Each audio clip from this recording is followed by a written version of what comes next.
Hi, I'm Dallas Noctegal, and I am creator of Bestowing the Brush. Bestowing the Brush is an online resource for you and your family to learn how to draw and paint at home.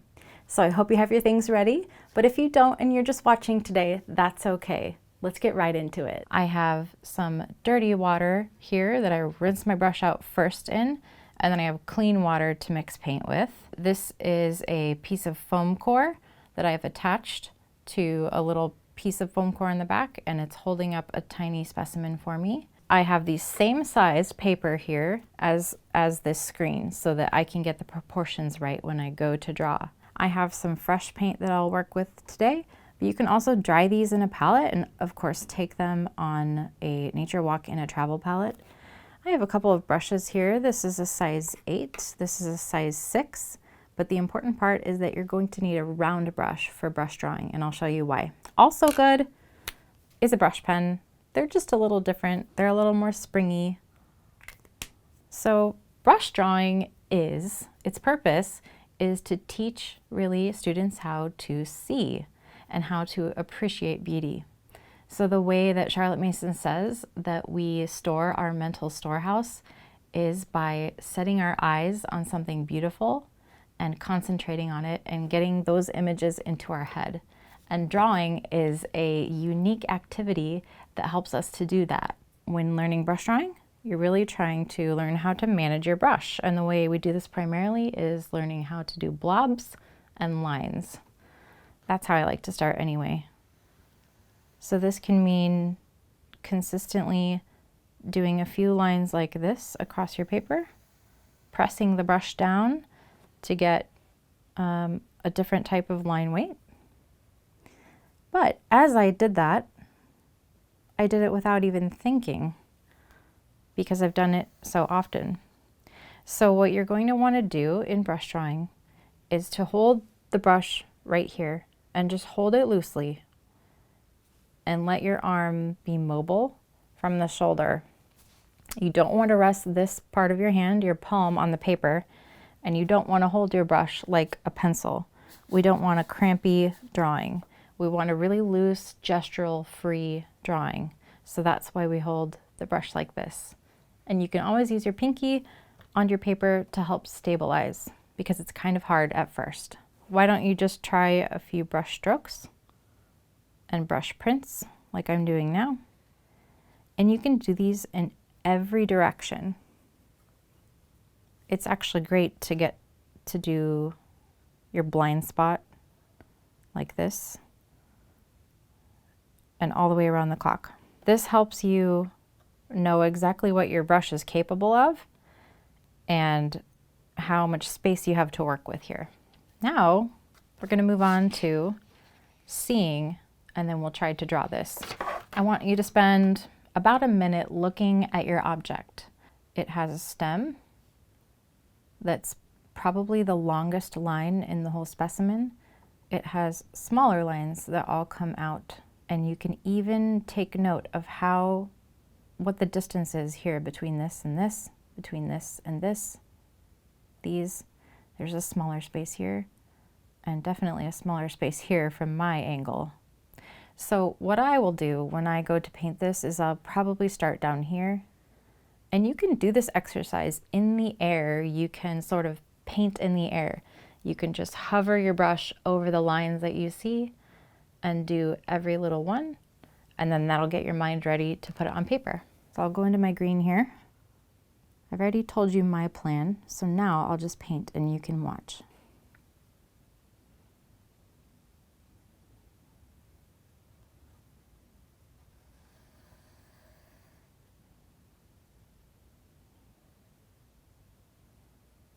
You see here that I've noticed that my line was thin and then it got thick. So I did that with my brush, pressing down, but rounding it off the edge. And if you work quick enough, your water will stay fresh and your paint will kind of seep into itself.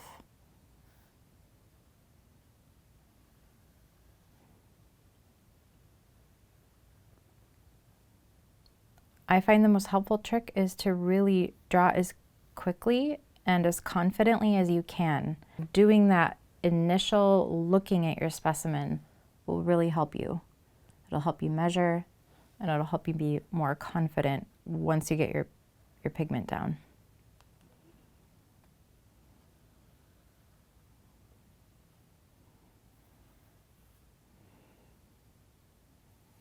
Once you have your line down, it's down. You can't really go back and correct it. All right, I'm working in just one color. As you get better at looking at your object, you will notice details in the plants. You'll notice shadows and things like that. And so to demonstrate quickly a shadow, though it's not on my specimen, I can show you what it could look like by dropping in a darker color or a complementing color.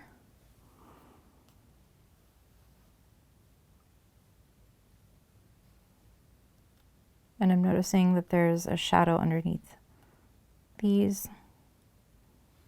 And then we have one more branch coming off here.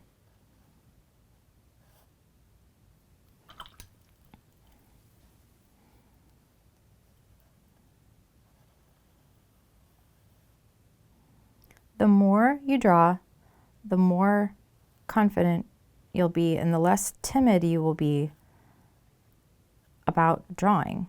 So it's just like anything else with piano lessons, with singing. The more you do it, the more confident you are, the less you really care about getting the little details and being a perfectionist. So that's the other great thing about learning brush drawing. So to show you what I've done, this is a good time to really give good feedback. Notice things that they noticed. If they counted all the leaves, if they noticed the right angles, if they mixed the color just right. Those are the type of compliments that empower them and help them want to keep doing it and progress in their skills. All right, we're done drawing, and so now it's cleanup time, and this is really important, especially with the younger students. I want you to take a clean paper towel, your dirty brush, and your dirty water, and head to the nearest bathroom. You're gonna want to dump your water, turn your water on, and what I want you to do is hold this down, and we're going to push the pigment out as we roll the brush.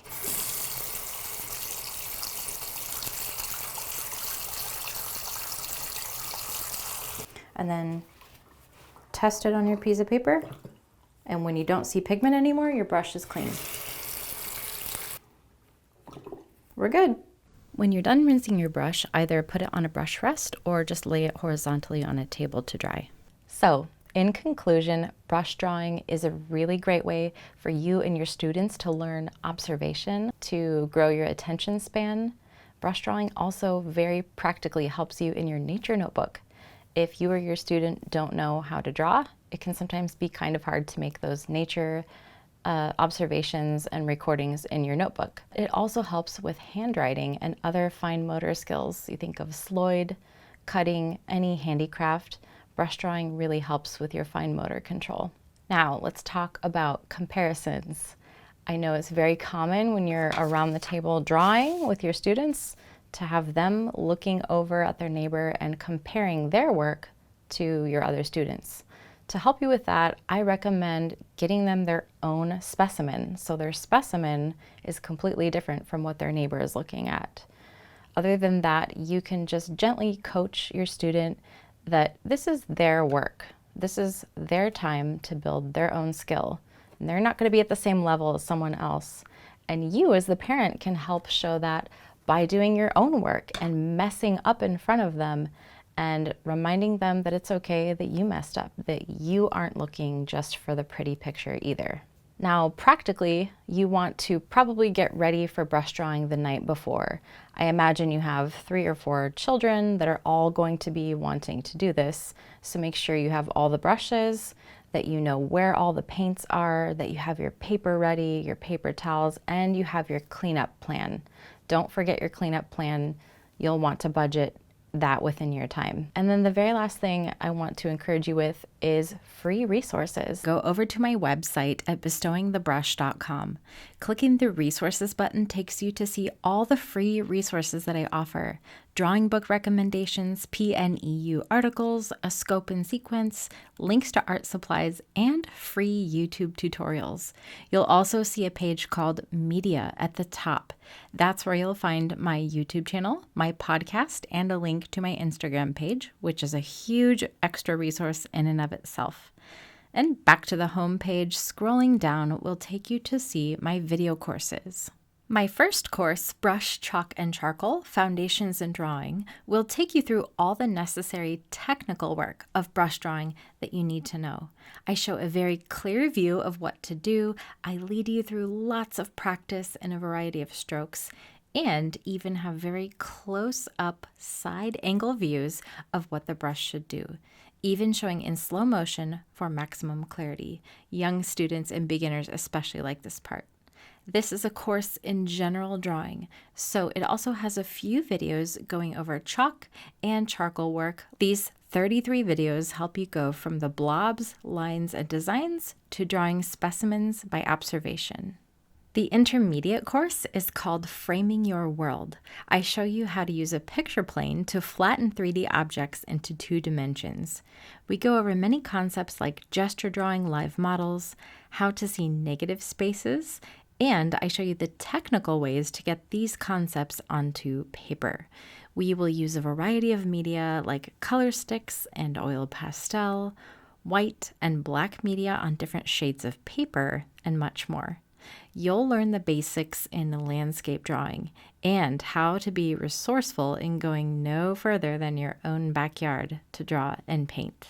Both courses come with a scope and sequence, a master supply list with hyperlinks, a handy syllabus that helps you check which video to watch next, an actual lesson plan that tells you what materials you need to prepare beforehand and what skills will be worked on.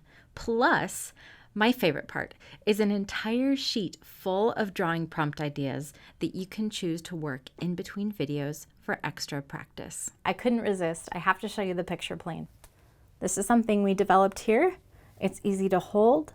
It goes vertical, horizontal, but you put it right in front of the thing that you're drawing, and then you use a marker of some type. A wet erase marker works well, something that will show up on here and that we'll be able to wipe off later. Whatever you hold behind your picture plane is what you'll be tracing onto the surface.